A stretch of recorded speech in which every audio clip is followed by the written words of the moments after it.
This is a panel that we were playing around with,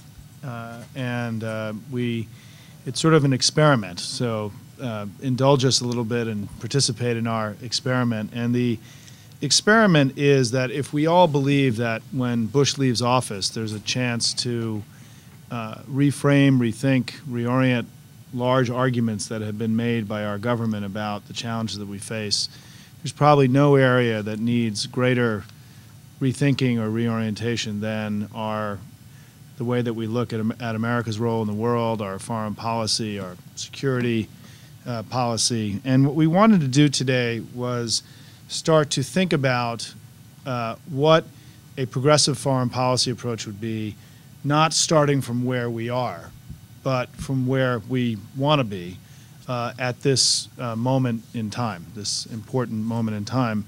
And so we call this panel an age of possibility.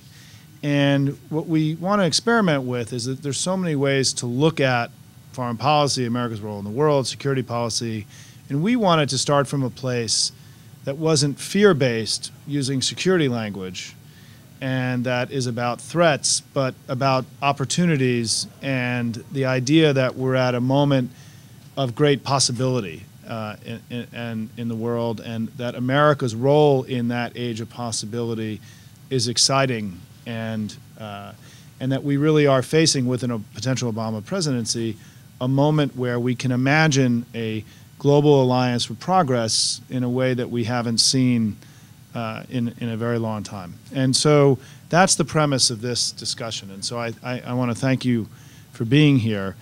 And joining me are two remarkably smart and wonderful people. Andre Cherney to my left, who, the bios are all in the books, obviously, but Andre is, really been one of the true intellectual leaders of the modern sort of center-left politics. I got to know Andre when he was still an undergraduate in college, and he wrote a book at a very young age. He was the editor of a magazine at a very young age. He helped write the Democratic Platform when he was in his mid-20s. I mean, we used to describe him as the most accomplished under 30 thought leader in America. He's now a little bit older than that, but Andre has just written his second book, right, called Candy Bombers, and he's going to talk a little bit about this in a minute, and I strongly recommend it. But Andre has really been, I think, one of the most thoughtful thinkers and writers in left of center politics, and currently, among his many things that he does, edits a wonderful intellectual journal called Democracy, a journal of ideas, which I strongly recommend and which I'm happy to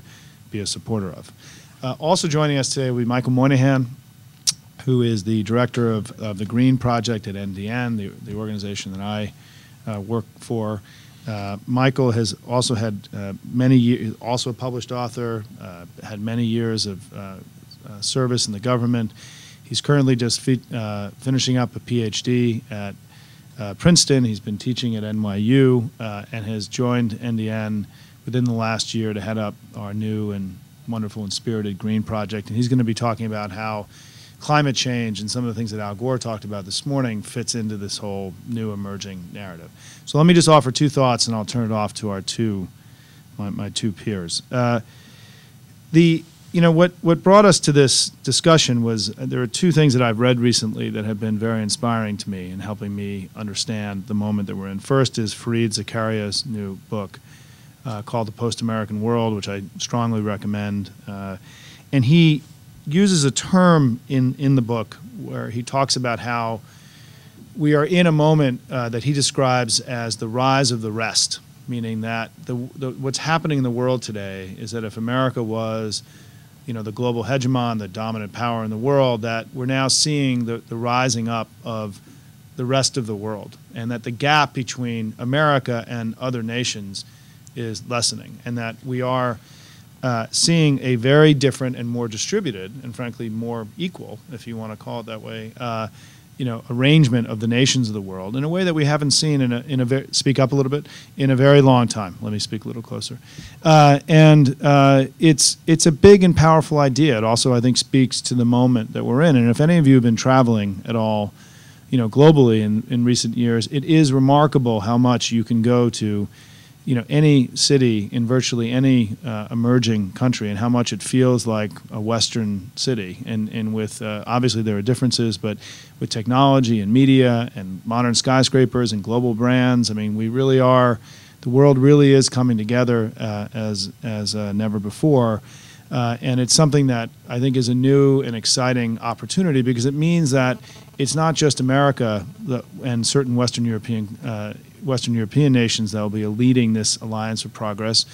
There are now countries in all parts of the world that can participate. They have resources. They've got, they are successful states, not emerging or failed states.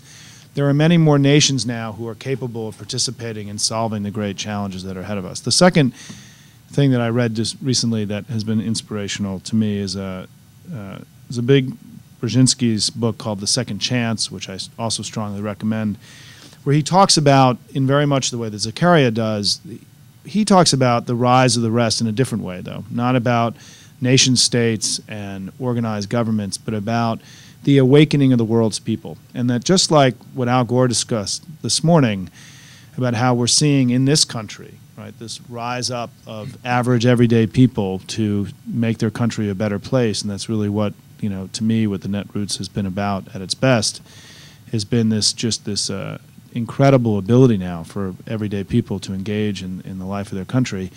We're going to see a similar thing happen globally, right? I mean, that, that with now these tools that all of you have at your disposal that we're pioneering here in the U.S., with the middle class exploding around the world, with rising standards of living, with time of relative peace where we don't have the same kind of global threats that we faced in the 20th century, is that you're seeing now, billions and billions of people who are able to participate in this discussion about our common future, who are wired together as never before. I mean, half the world's people have access to a cell phone today. It's really a remarkable thing. And that we really are, I think, seeing an opportunity where not only will be nation states that will be working in this global alliance for progress, but we will be able to tap into the creativity, the passion of everyday people as never before. And Brzezinski in this book challenges America to recognize that if we don't get on the right side of this global awakening of everyday people around the world in these formerly develop, these nations that are developing and formerly failed states, that we will really truly be on the wrong side of history and what's emerging in the 21st century. And that, so the premise of this discussion is to really look at the next 10 to 20 years in a completely different way, perhaps, than America's been looking at it.